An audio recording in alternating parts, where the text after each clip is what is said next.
नमस्कार, आप देख रहे हैं वॉइस ऑफ हाउस और मैं हूं आपके साथ ज्योतिका। आइए रुक करते हैं खबर की ओर। दिल्ली के मंत्री और आप नेता सौरभ भारद्वाज कहते हैं, इतिहास में ऐसा कभी नहीं हुआ कि कोई मौजूदा मुख्यमंत्री जेल से बाहर आकर खुद ये ऐलान कर रहा हो कि अगर आप मुझे ईमानदार मानते हैं तो मुझे वोट दें। ये पहली बार होगा देश में चुनाव जिसमें एक मुख्यमंत्री कह रहे हैं कि यह चुनाव ईमानदारी के नाम पर लड़ा जाएगा, और वो भी तब जब देश की केंद्र सरकार के साथ साथ तमाम एजेंसियां, चाहे वो ईडी हो, सीबीआई हो, इनकम टैक्स हो, सभी एजेंसियां मुख्यमंत्री के पीछे पड़ी है और उन्हें बदनाम करने की कोई कोशिश नहीं की गई है। भारतीय जनता पार्टी ने 2 साल में जो कुछ भी किया है, उसके बावजूद मुख्यमंत्री को अभी भी अपनी जनता और अपनी ईमानदारी पर भरोसा है। दिल्ली की जनता इतने उत्सुक है कि चुनाव हो और वोट देंगे और अरविंद केजरीवाल को फिर से मुख्यमंत्री बनाएंगे।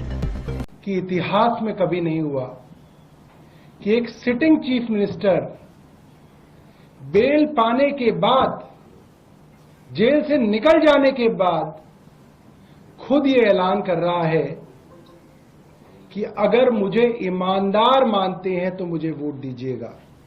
देश में बहुत सारे चुनाव लड़े जाते हैं, लड़े गए हैं। जाति के नाम पे चुनाव लड़े जाते हैं, धर्म के नाम पे चुनाव लड़े जाते हैं, भाषा के नाम पे चुनाव लड़े जाते हैं।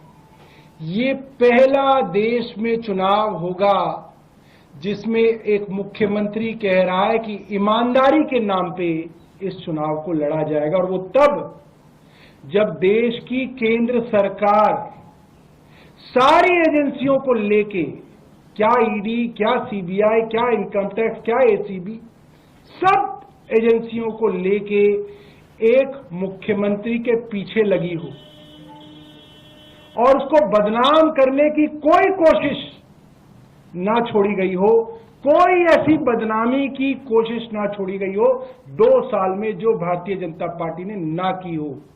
उसके बावजूद उस मुख्यमंत्री का विश्वास अपनी जनता पे है और अपनी ईमानदारी पे है कि वो मुख्यमंत्री कह रहा है कि मेरी ईमानदारी पे वोट दीजिएगा। ये मुझे लगता है कि अपने आप में एक बहुत बड़ी ऐतिहासिक घटना है जो यहां पे हो रही है। अब दिल्ली के लोग क्या कह रहे हैं, इसकी चर्चा कल से बाजारों में, चाय की दुकानों पे, सुबह दूध लेने जाते हैं उन लोगों के बीच में, ऑटो वाले कहीं खड़े होते हैं तो उनके आसपास कुछ लोग बैठ जाते हैं, उनमें हर जगह चर्चा हो रही है। और यही चर्चा है मेट्रो में कि प्रधानमंत्री मोदी ने अपनी सरकार और अपनी एजेंसियों द्वारा जो षड्यंत्र रचा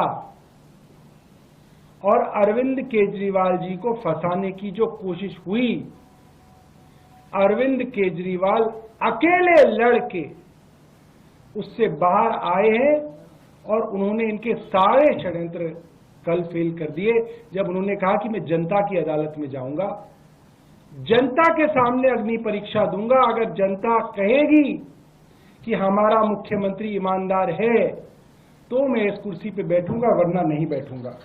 इस खबर में बस इतना ही। बने रहिए वॉइस ऑफ हाउस के साथ। लेटेस्ट अपडेट से जुड़े रहने के लिए हमारे चैनल वॉइस ऑफ हाउस को सब्सक्राइब करें, लाइक करें और बेल आइकन दबाना बिल्कुल ना भूलें।